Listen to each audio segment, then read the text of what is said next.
শুভ সকাল। আজ 19শে বৈশাখ 1432, ইংরাজির 3রা মে 2025।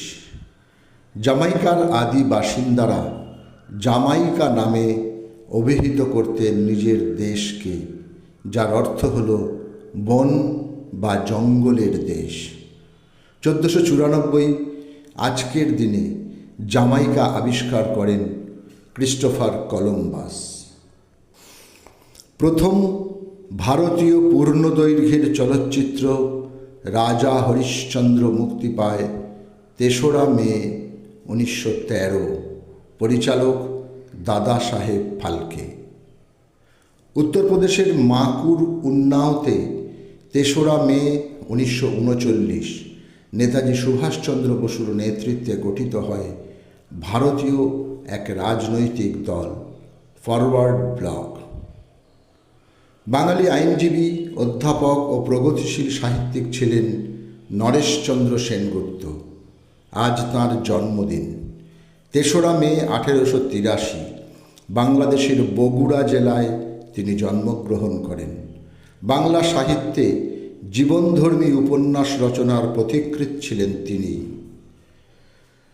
মার্কিন লোকসঙ্গীত শিল্পী পিট সিগারের আজ জন্মদিন। 3রা মে 1919 ম্যানহাইটেনে তিনি জন্মগ্রহণ করেন। এক প্রকার আধ্যাত্মিকতার সঙ্গে হুইসল ওভারকাম গানটি গেয়ে সিগার সমস্ত বিশ্বের দরবারে জনপ্রিয় হয়ে ওঠেন। গত শতকের 70-এর বছরগুলিতে এদেশের এক উত্তাল সময়সন্ধির এবং বাকরুদ্ধ মানুষের প্রতিবাদী কণ্ঠস্বর হয়ে উঠেছিলেন কবি মণিভূষণ ভট্টাচার্য। তীব্র যন্ত্রণা ও শাণিত ব্যঙ্গ এই ছিল তাঁর প্রতিবাদের আয়ুধ। আজ কবির জন্মদিন। 3রা মে 1938 বাংলাদেশের চট্টগ্রামের সীতাকুণ্ড নামক শহরে তিনি জন্মগ্রহণ করেন। ভারতীয় শিক্ষাবিদ ও রাজনীতিবিদ ছিলেন জাকির হোসেন খান। তিনি ছিলেন ভারতের 3য় রাষ্ট্রপতি। তাঁর কাজের সময়সীমা ছিল 13/5/1967 থেকে 3/5/1969। 3/5/1969 তারিখে হৃদরোগে আক্রান্ত হয়ে রাষ্ট্রপতি ভবনেই তিনি শেষ নিঃশ্বাস ত্যাগ করেন।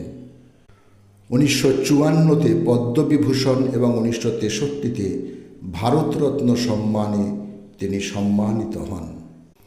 ধ্রুপদী বলিউড চলচ্চিত্রের একজন ভারতীয় অভিনেত্রী হলেন নার্গিস দত্ত। 1935 মাত্র 5 বছর বয়সে তালাশ-ই-হক চলচ্চিত্রে একটি ছোট্ট চরিত্রে তাঁর প্রথম অভিনয়। সেই সময় তাঁর নাম ছিল বেবি নার্গিস, যা সিনেমার পর্দায় প্রদর্শিত হয়েছিল।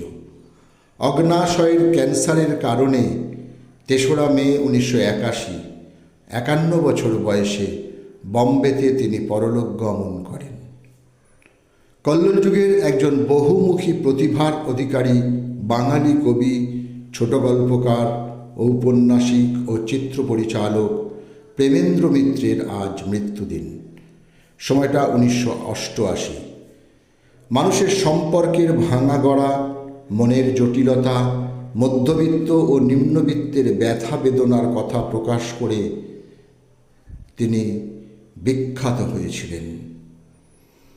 বাংলাদেশি শাস্ত্রীয় সঙ্গীত শিল্পী ইলা মজুমদার। 3রা মে 2011 বাংলাদেশের ঢাকায় তিনি শেষ নিঃশ্বাস ত্যাগ করেন। সকলকেই আমার আনত প্রণাম।